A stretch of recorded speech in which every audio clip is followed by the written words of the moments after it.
Hello guys, welcome to DC teachers academy.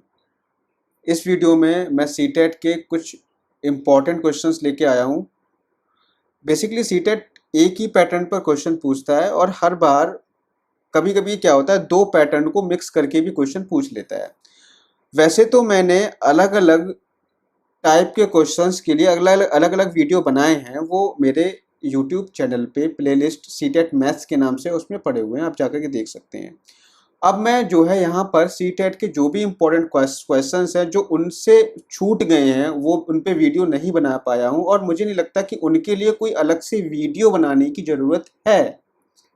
ठीक है, तो इस वीडियो के माध्यम से हम जो भी क्वेश्चन छूट गए हैं उनको हम डिस्कस करेंगे। जैसे देख लेते हैं, पहला क्वेश्चन आपकी स्क्रीन पर है।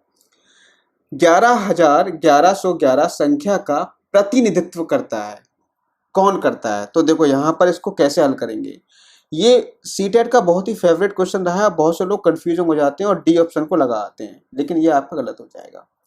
तो इसको हम कैसे करेंगे? 11,1111। तो पहले हम ले लेंगे 11,000 को, तो 11,000 लिख लेंगे, 11,000 लिख लिया। फिर हम लिखेंगे 1100, 1100 लिख लेंगे। फिर हम लिखेंगे 11, यहाँ लिख लेंगे 11, और इसको हम जोड़ देंगे। जोड़िए, एक एक और यहाँ पर एक, एक और एक दो, और यहाँ पर एक, तो कितना आया? 12,111। ए ऑप्शन आपका राइट होगा। कैसा भी क्वेश्चन आपसे पूछ लिया आप उसने कि 14,1414 कैसे लिखा जाएगा, तो 14,1414 कैसे लिखा जाएगा, तो इस तरीके से हम इसको भी जोड़ देंगे। 4 1 4 5, ये आपका 14,1414 लिखा जाएगा। ठीक है, इस तरीके से लिखा जाएगा। तो आशा करता हूं कि ये आपको समझ में आ गया होगा। आप कैसा भी क्वेश्चन अगर इस तरीके का आ गया तो आप एग्जाम में कर दोगे। ठीक है, आगे बढ़ जाते हैं।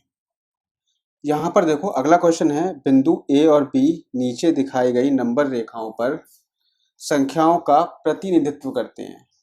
तो बिंदु ए और बी के बीच की दूरी कितनी है? अब आप यहाँ पर इस टाइप के क्वेश्चन को करने के लिए सबसे पहले आप ये देख लो कि आप ए से बी तक आपको जाना है, इन दोनों के बीच की दूरी निकालनी है।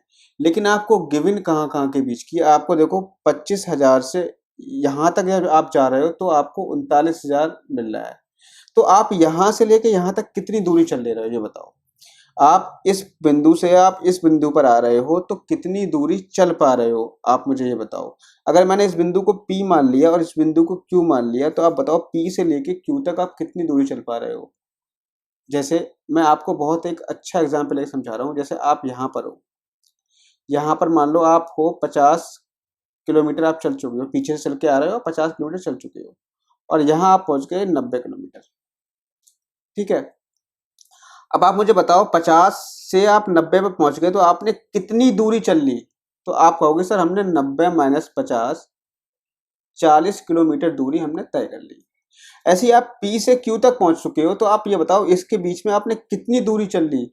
तो आप जो है 39,000 में से क्या करोगे? 25,000 को घटा दोगे। सिंपल है। ठीक है, कोई कंफ्यूजन नहीं होना चाहिए इसमें। कितनी आई? 14,000 किलोमीटर आप चल चुके हो। किलोमीटर या कुछ भी इकाई हम ले सकते हैं यहाँ पे, इससे मतलब नहीं है। तो हमने यहाँ पे ले लिया, मान लो किलोमीटर। 14,000 किलोमीटर आप चल चुके हो। अब 14,000 किलोमीटर चल तो चुके हो, लेकिन बीच में आप कितने गैप आपके पड़े थे? जैसे मान लो यहाँ पर, ये मान लो अब आप यहाँ से 50 से लेकर 90 तक आपने 40 किलोमीटर की दूरी तय कर ली। अब बीच में कितने स्टॉप पड़े? बीच में एक स्टॉप तो ये पड़ा, दूसरा स्टॉप ये पड़ा, तीसरा स्टॉप ये पड़ा। ठीक है, तो बीच और चौथा स्टॉप ये पड़ेगा। तो बीच में देखो एक तो ये आ गया, यहाँ से यहाँ तक 1 2 3 4। तो आप क्या करोगे? अब आपको एक स्टॉप के बीच की दूरी निकालनी है कि यहाँ से यहाँ तक आप कितना दूरी चले हो, यहाँ से यहाँ तक कितना चले हो, यहाँ से यहाँ तक कितना चले हो, बताओ। तो आप जो है यहाँ से यहाँ तक तो 40 चल रहे हो, तो प्रत्येक में कितना चलोगे? प्रत्येक में आप चलोगे 40 को आप 4 से भाग दे दो, प्रत्येक स्टॉप आप चलोगे 10 किलोमीटर का। ये 10 किलोमीटर, ये भी 10 किलोमीटर, ये भी 10 किलोमीटर, ये भी 10 किलोमीटर। ठीक है, ऐसे यहाँ देखो, यहाँ पर आप क्या करोगे? यहाँ से यहाँ तक आप 14,000 चल रहे हो ना, तो आप मुझे बताओ यहाँ पे कितने पड़ेंगे? देखो एक तो ये पड़ेगा, 1 2 3 4 5 6 7। तो ये कितने पड़े? 1 2 3 4 5 6 7। जो बिंदु है ना, बिंदु, दो बिंदु को आप एक मानो, 1 2 3 4 5 6 7, 7 चले।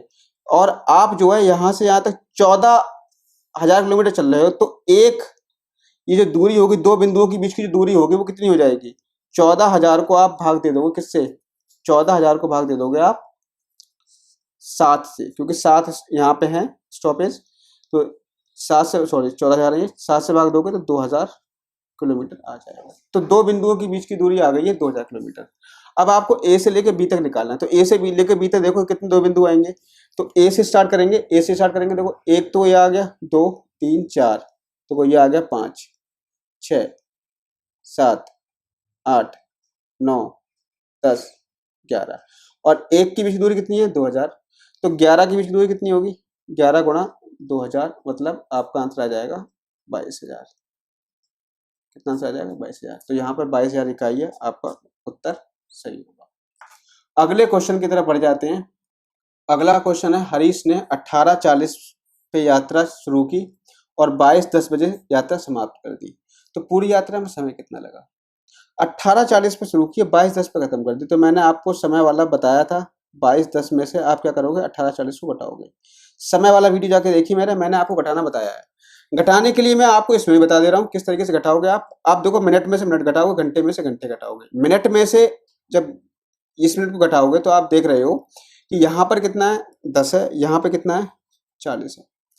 10 में से 40 जाएगा नहीं, तो मैंने क्या बताया, आप घंटे से उधार लोगे। घंटे से जब एक उधार लोगे तो घंटे से आप 1 घंटा उधार लोगे, 1 घंटा उधार लोगे, मतलब यह है कि आप 60 उधार लोगे, 60 मिनट उधार लोगे। तो 10 मिनट में 60 मिनट जोड़ोगे तो हो जाएगा 70, ठीक है।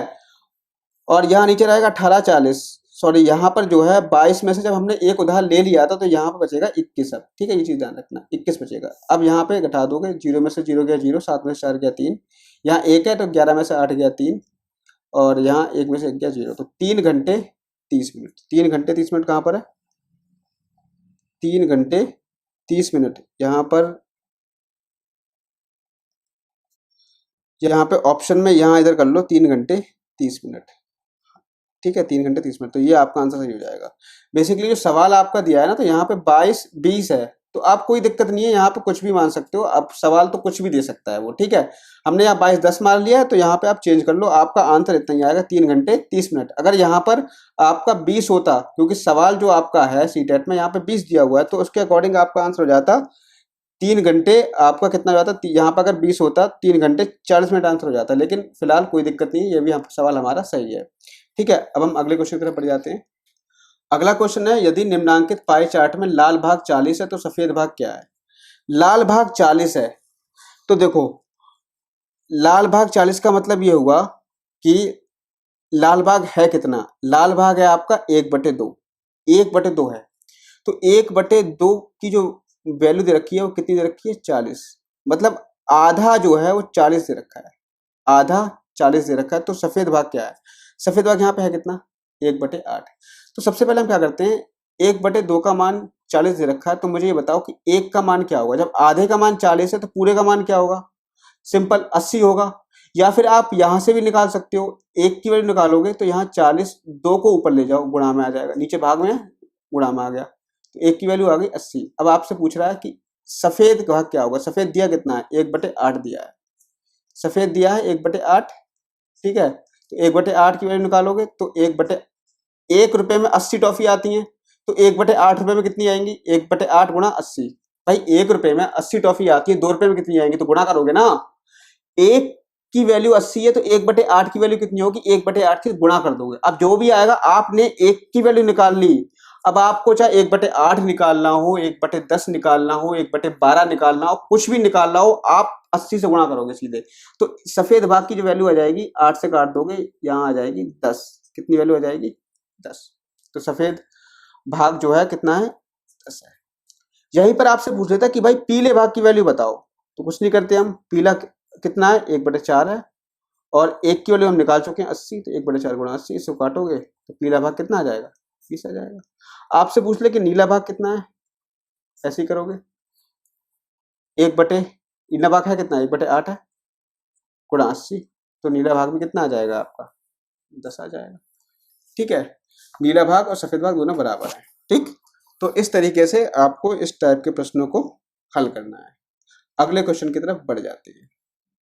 अगला क्वेश्चन है कि 1 -1 +1 -1 +1 -1 का सम संख्यक पदों तक का योग है। सम संख्यक पदों तक का योग, सम संख्यक का मतलब क्या है, जैसे 1 -1 कितने पद हो गए, 1 2, 2 एक सम संख्या होती है, हाँ होती है, +1 फिर -1 फिर +1 फिर -1 फिर +1 फिर -1, ऐसी सम संख्या पदों चलेंगे। अब सम संख्या क्या होती है कि जो 2 से कट जाए, 2 से कटने वाली सम संख्या होती है। अब देखो प्रत्येक 2 पद मिलकर के इसको 0 बना दें। देखो 1 से 1 कट जाएगा तो क्या बनेगा, 0 बनेगा। 1 से 1 कटेगा क्या मिलेगा, 0 मिलेगा। 1 से 1 कटेगा, 1 में से 1 गया 0, 1 में से 1 गया 0। मतलब अगर सम संख्या होगी, सम संख्या पदों तक का योग निकालोगे तो ऑब्वियस सी बात है कि हर एक स्थिति में आपको क्या मिलेगा, 0 मिलेगा।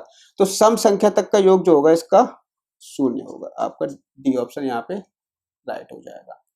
ठीक है, इतना आपको समझ में आ गया ना। सम संख्या तक के पदों का योग जो होगा यहाँ पर 0 होगा। विषम संख्या पदों तक का योग होता तो वो अलग बात होती। ठीक है, तो हम वहां पे हमारा आंसर अलग होता, वो हमारा आंसर होता 1। ठीक है, कितना होता, 1 होता। लेकिन यहाँ सम संख्या है तो सम संख्या 2 को 2 चीजें मिलके 2 अंक मिलेंगे तो वो सम संख्या बनाएंगे ना। 1 मिला -1 मिला तो ये देखो 1 पद 2 पद 2 पद मतलब 2 आ गए तो ये सम संख्या हो गई। ठीक है, 2 क्या हो गई, हमारी सम संख्या हो गई। 2 पद मिलके क्या बना रहे हैं, 0 बना रहे हैं। तो ये चीज ध्यान रखना, 2 पद मिलके 0 बना रहे हैं तो यहाँ पर ये जो है इसका पूरे का उत्तर जो होगा 0 होगा, क्योंकि सम संख्या पदों तक जाएगा और प्रत्येक सम संख्या पद जो है 2 सम संख्या जो है वो आपको 0 देंगी। ठीक है, तो आज के वीडियो में सिर्फ इतना ही। मिलेंगे नेक्स्ट वीडियो में एक नए इंपॉर्टेंट क्वेश्चंस के साथ में, और रोज मैं आपको CTET के इसी तरीके से इंपॉर्टेंट क्वेश्चन का वीडियो लेकर के आऊंगा। ठीक है, जुड़े रहिए चैनल से, दोस्तों के साथ शेयर करिए मेरे वीडियोस को और चैनल को सब्सक्राइब कर लीजिए। मिलते हैं नेक्स्ट वीडियो में। Thank you, have a nice day.